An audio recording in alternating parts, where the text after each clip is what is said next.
বাংলাদেশকে champions trophy জেতাতে চান রিশাদ হোসেন। কঠিন হলেও অসম্ভব কিছু নয় বলে দাবি এই তরুণ তুর্কের। চ্যাম্পিয়ন বরিশালে এক্স ফ্যাক্টর রিশাদ বিপিএল এর পারফরমেন্সে সন্তুষ্ট। ধারাবাহিকতা ধরে রাখতে চান আইসিসি ইভেন্টেও।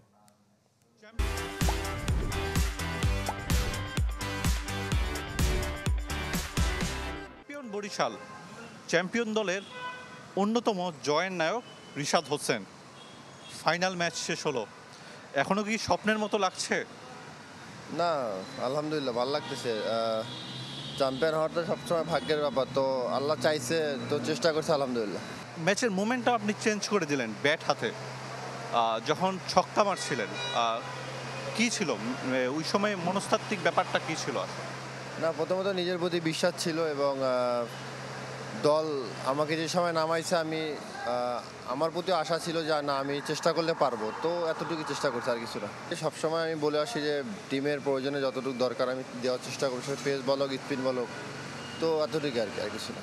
বরিশাল টিমটার সঙ্গে আপনার যে কম্বিনেশন সেটা কেমন ছিল এবং নিজের বোলিংটা নিয়ে কি বলবেন? অন অফ থাকতেই পারে, স্বাভাবিক। তো আলহামদুলিল্লাহ চ্যাম্পিয়ন হওয়ার পর সব কিছু ঠিক হয়ে গেছে আলহামদুলিল্লাহ।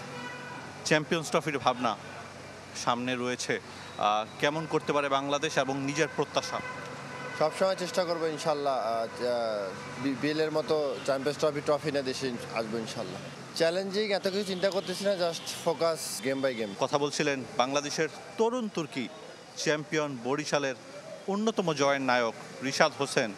বিপিএলের পর তার লক্ষ্যটা চ্যাম্পিয়ন্স ট্রফিতে, বাংলাদেশে ট্রফি আনতে চান এই তরুণ তুর্কি। আরিফুল ইসলাম, চ্যানেল 24, ঢাকা।